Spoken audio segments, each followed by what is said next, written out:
Beware, this movie is all based on a true story. To be respectful, there will be little to no jokes. Many denounce this movie as being garbage and not depicting black people correctly. It depicts black people as just victims who cowered and listened to white people. It depicted the FBI as heroes when they were the ones who always looked the other way when black people were being mistreated. The movie opens up with a building being burned down. As civil rights activists drive through the dark and quiet Mississippi Road on the night of June 21, 1964, 3 cars appear behind them and bump the back of their car. Confused and refusing to engage, they drive away, but they stop when they see that one of the cars is a police car. A group of white men approach them and question them about their driving speed, to which the activist who is driving says they got scared. One of the men keeps calling the driver a N-lover Jew boy. He continues to answer the policeman calmly and respectfully, but one of the men named Frank Bailey shoots him. The trio ends up dying. The 3 activists' sudden non-communication with the Civil Rights Office opens a missing persons case, and FBI agent Alan Ward and Rupert Anderson drive to Mississippi to investigate. Anderson jokingly sings a racist song that the KKK wrote, but he makes it sound very convincing that it's what he believes in. The much younger Ward, who is in charge of the case, is more serious, and he approaches the investigation by the book. The pair interviews Jessup County Sheriff Ray Stuckey and Deputy Clinton Pell, who says that he arrested the 3 boys around 3 p.m. for speeding and held them in jail until 10 p.m. After releasing them, he followed the trio until they drove off to the county line and never saw them again. Stuckey makes light of the situation, saying that this disappearance is a publicity stunt made up by MLK Jr. Ward thinks Pell's statement is a lie since the boys, who are trained activists taught to check in every hour, and the moment they're released if they're arrested, fail to check in. He adds that the Civil Rights Office in Rossville started making calls as soon as they didn't check in, but the sheriff's office said they didn't know where the boys were. Meanwhile, Anderson, who is a former Mississippi sheriff, believes the sheriff's office's statement. Well, he does look like a racist prick. While waiting for a seat in a packed diner, Ward attempts to interview a young man named Hollis. Hollis looks around, and after seeing all the white customers looking at him, he refuses to entertain Ward and moves to another seat. At a burned-down church, Ward tells Anderson that the trio came to the town to propose setting up a voter registration clinic. But before the locals got a chance to say yes, the Ku Klux Klan burned them and the church down. He adds that the Civil Rights Office confirmed that the boys came back to apologize to the congregation. They visit an elderly couple who ran home after the church caught fire. The wife tells Ward that 4 white men stopped them and attacked her husband. Instead of reporting it to the police, she reported it to the Civil Rights boys.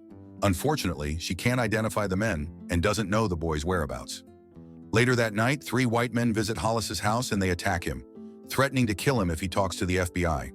They then put him inside a cage in the middle of a cotton field, where he stays for the entire night. While discussing the case in their motel room, Klansmen shoot at their room, shattering their window, and leave a burning cross outside. Ward then requests for more agents and doesn't listen to Anderson when he tells him that it's the wrong move. People like Anderson just need to retire their asses. The next day, additional FBI agents arrive and they rent a local theater as their office. Ward and Anderson see a group of men drive in, prompting Ward to run their plate numbers while Anderson talks to Stuckey and Mayor Tillman at a barbershop. Tillman claims that before the trio came, their town was peaceful and their black community was happy and never complained, to which Anderson says, "No one dared." After Stuckey says that their people fight back when taunted, Tillman says that the trio might be in Chicago, laughing at the chaos they caused, and that the white and black cultures will always be segregated. FBI agent Byrd informs Ward that the plate is registered to Clayton Townley, the Grand Wizard of the White Knights of the Ku Klux Klan. He adds that they have a lead on the car the trio were driving. Anderson enters Jilly's, a beauty parlor where Pell's wife works.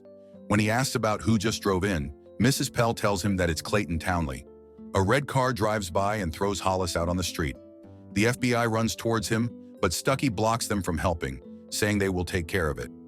Realizing that Hollis is the boy from the diner, Anderson reprimands Ward for talking to Hollis when white people were around.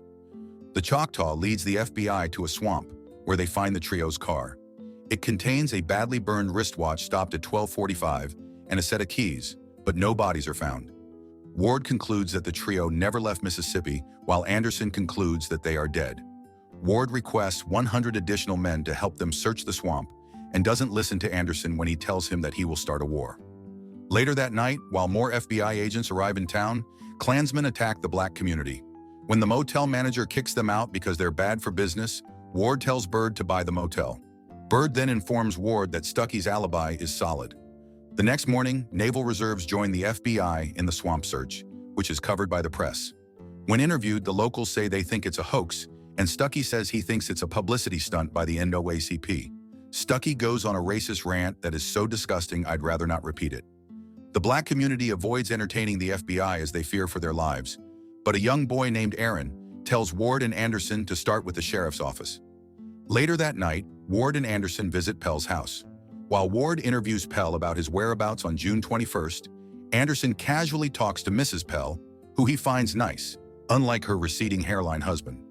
When they leave, Ward tells Anderson that 50 minutes of Pell's alibi hinges on his wife, and Anderson tells him that the men in their wedding photo hooked their thumbs in their belts with 3 fingers pointing down, which means that they are linked to the Ku Klux Klan. When Anderson sees Pell out on duty, he returns to the Pell's residence to obtain more information from Mrs. Pell, who then confirms Pell's alibi. While other Klansmen attack Aaron's family and friends after church, a Klansman threatens Aaron that he'll be killed if he talks to the FBI again. The next day, the search continues, and the press asks white locals about how the black community is treated. Some say they're treated fairly, but some also say that they're treated badly. One lady says black folks are nasty and that she thinks the trio is dead. The press interviews Clayton Townley, who introduces himself as a local businessman.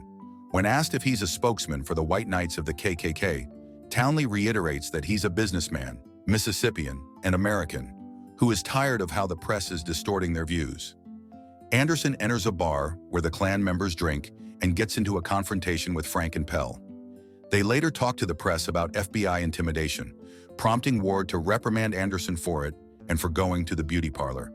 Anderson angrily tells him that he's a fool because he doesn't know when to speak and when to shut up. He adds that he knows Mrs. Pell won't tell him anything Pell doesn't want her to say, and that he's not going to choke a confession out of her. While the black community parades around town and gives interviews advocating for freedom, Anderson visits Jilly's, where Mrs. Pell gives him information about Pell's pattern. Later that night, Ward and Anderson witness Stuckey arriving in jail. Pell then releases a young man who is then kidnapped and attacked by a group of men in a car as he is walking away. They follow the car and they find the victim in the woods. They soon ask the boy's mother to persuade him to press charges so they can apprehend Pell.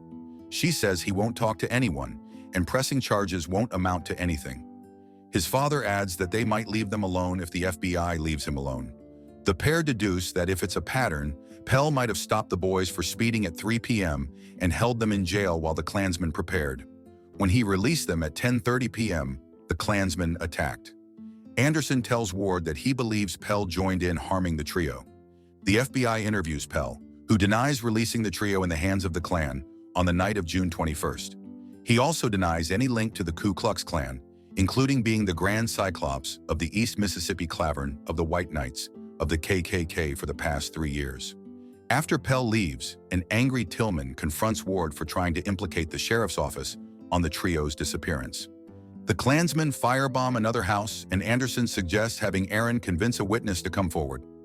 Willie, the young black boy who saw the faces of the Klansmen, details what he witnessed and wears a box on his head to keep his identity hidden. The Klansmen are arrested and tried, but the judge suspends their sentences, saying the crimes they've pled guilty to were provoked by the unwanted presence of outsiders. Later that night, the Klansmen burn the barn near Aaron's family's house and hang Aaron's father. After they leave, Aaron immediately brings him down. The next day, the FBI sends the family to their relatives in Detroit. Anderson visits Mrs. Pell, who's having a hard time dealing with all the violence happening. She tearfully confesses that Pell drove one of the cars that night, and the trio are buried on the Roberts farm in an earthen dam, leading to the discovery of the trio's remains. Stuckey hints at Pell that his wife is the one who talked. Pell then brutally beats his wife while Frank and 2 other Klansmen watch, and she ends up in the hospital with her face heavily bruised. After learning about Mrs. Pell's condition, Ward and Anderson get into a fight, which Ward wins. Ward tells him that they're going to go after all of them, even if they have to use Anderson's way. The state of Mississippi won't allow the white civil rights activist to be buried in the same cemetery as the black civil rights activist. The black boy is then buried in the African American cemetery, and the FBI attends the burial to pay their respects. Anderson sends an FBI agent, Agent Monk, to kidnap Tillman and take him to a remote shack, where he threatens to castrate him if he doesn't reveal the names of those who are responsible for the trio's death. Tillman reveals that there were 3 cars, 7 men, and Pell and Frank killed the trio. Stuckey knew about it, but he wasn't with them, and it was all Townley's idea. Ward tells Anderson that the obtained information is inadmissible in court because it was obtained by coercion. Anderson tells him that they're not going to get them in murder anyway, so instead of getting them on a state charge they will never be successful on, he proposes getting them in federal court for civil rights violation. Ward and Anderson gather the perpetrators to a set-up meeting in a bugged room. When Townley arrives, they realize that none of them called for the meeting, and a Klansman named Lester Cowens panics. Townley shuts him up and they leave without discussing anything. Thinking they can get Lester to confess, the FBI picks him up, interrogates him, and drops him off in a black neighborhood. Anderson then attacks Pell at the barber shop, retaliating for the trio's murder and for beating his wife. Later that night, while Lester is at home, a gun goes off, shattering his windows. After seeing a burning cross and men with a cloth over their heads outside, he runs to his truck to flee, but they catch up to him. As they attempt to hang him, he desperately tells them that he didn't say anything. The FBI arrives and rescues Lester. While the other agents pursue the perpetrators, Ward tells Lester that he'll be under their protection if he goes on the record. Anderson adds that if he doesn't, his accomplices will kill him anyway. As it turns out, the FBI staged the attack, and the perpetrators are FBI agents. Believing that his accomplices attempted to kill him, Lester finally goes on record and incriminates his accomplices. For violation of civil rights laws, Frank Bailey, Clinton Pell, and Clayton Townley are sentenced to 10 years imprisonment. Floyd Swilley and Wesley Cook are sentenced to 7 years imprisonment. Lester Cowens is sentenced to 3 years imprisonment, and Sheriff Ray Stuckey is acquitted. Tillman hangs himself, and when the FBI discovers his corpse, Bird wonders why he did it when he wasn't involved in the crime or linked to the Klan. Ward tells him that Tillman was guilty for watching everything happen. Mrs. Pell returns to their home only to find it ransacked. Anderson visits her, and after seeing the state of their home, he apologizes to her. She decides to stay, believing things will work out. Before they leave the town, Anderson and Ward visit the African American cemetery, where an integrated congregation is gathered. The black civil rights activist's gravestone that says, "Not Forgotten," has been desecrated. What did you guys think of this one? And what is your take on it? Do you agree that it's just another white savior movie? A movie that made FBI agents look good. And the fact that there were barely any strong black characters, they made it seem like black people were not fighting for their rights during this time. Or is it good to acknowledge that there were allies? Let's discuss. Subscribe to watch more videos like this. Turn on notifications. And leave a like, it really helps the channel out. Thank you for watching.